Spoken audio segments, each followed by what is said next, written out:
Hello and welcome to our video on interpreting scatterplots. Once you have drawn your scatterplot, the first thing you need to do is to check if you have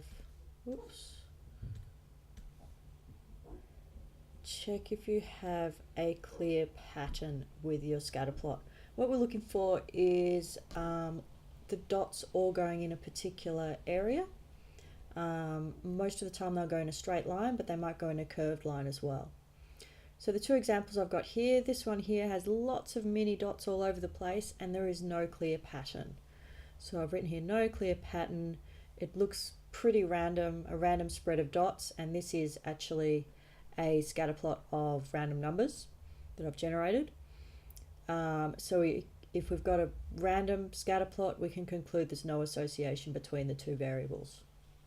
This one here has fewer dots, but they're still fairly random. They're not all going in a straight line in any direction really. So we can conclude the same, no pattern, random spread of dots, no association between these two variables either. If you do happen to find a clear pattern, so if you don't find a clear pattern, you just stop, you say no association, and you don't need to write anything further. If you do find a pattern, then you need to look for the following: direction, outliers, form, and strength. Strength I'm going to cover in the next video on Pearson's R and correlation, but I'll cover the first three options in this video. The first one is, well, I've put 1 and 2 together, direction and outliers. Direction can be positive, negative, or 0. This one here, again, I've just copied the one from up the top that was completely random, so there's no direction, no association. So if you wanted to talk about the direction, you would say 0 direction in this one. Second example has the dots going up in a line which is moving in a positive direction. So we can say this one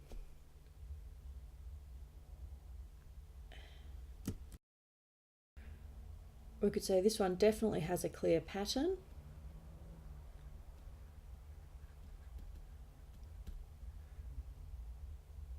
The points seem to drift upwards at the right hand side, and we call this direction a positive direction.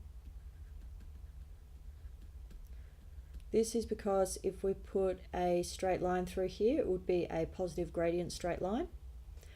You need to be really confident in knowing which one's positive and this one is negative, going down towards the right hand side. A way that I like to think about it is which one of these two graphs would I prefer if I owned a company and my accountant came and said, this is how much money you're making. Hopefully you would look at this graph and be happier with this graph because it's going up and you're making more and more money. So I would be happy with this line, which would mean I was positive. Whereas this one I would be unhappy because I would be losing money. My amount of money I'm earning is going down. So this one is a negative direction graph. So again, this one has a clear pattern.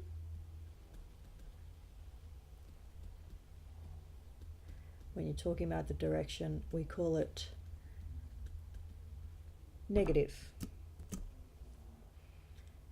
Outliers are listed as possible or none. This one here, probably no outliers. This one here, this one might be a possible outlier.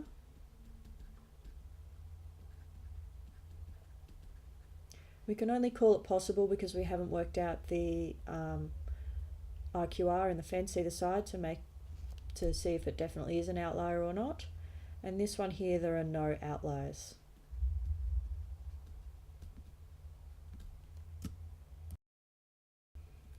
Here's a little summary about the direction of an association. So we've decided two variables are associated, and they have a positive association when the response variable tends to increase as the value of the explanatory variable increases. So as this one goes higher, this one goes higher as well. These dots get higher and higher and higher. Whereas they have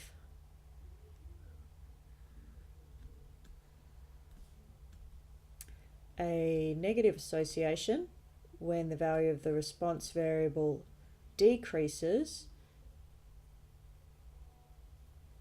So this one is getting lower and lower and lower as the explanatory variable increases.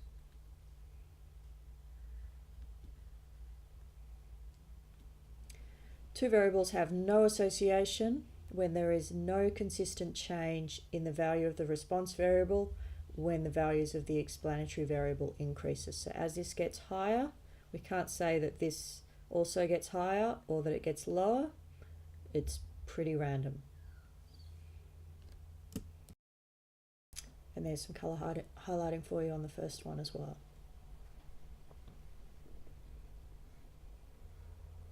The second thing we need to look for is form. Form can be linear, so a straight line, or non-linear, which would pretty much be a curved line, or anything that's not straight. If it is a linear form, then we say that the variables are linearly associated. This example here is a positive association,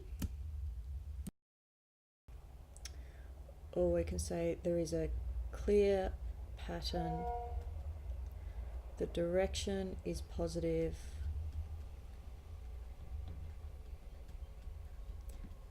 and the dots form a close to a straight line, so the form is linear. Or we could say the variables are linearly associated.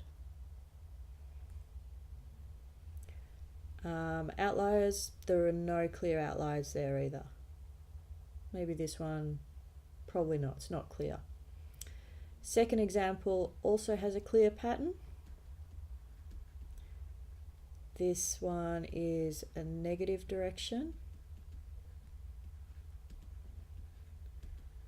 And we could say linear form because it's forming a line, or linearly associated. The third example here, it's not forming a clear straight line. If you tried to put a clear straight line through here, you wouldn't really include these ones. So if you tried to put a line of best fit in, it would be more curved. So this one has a clear pattern.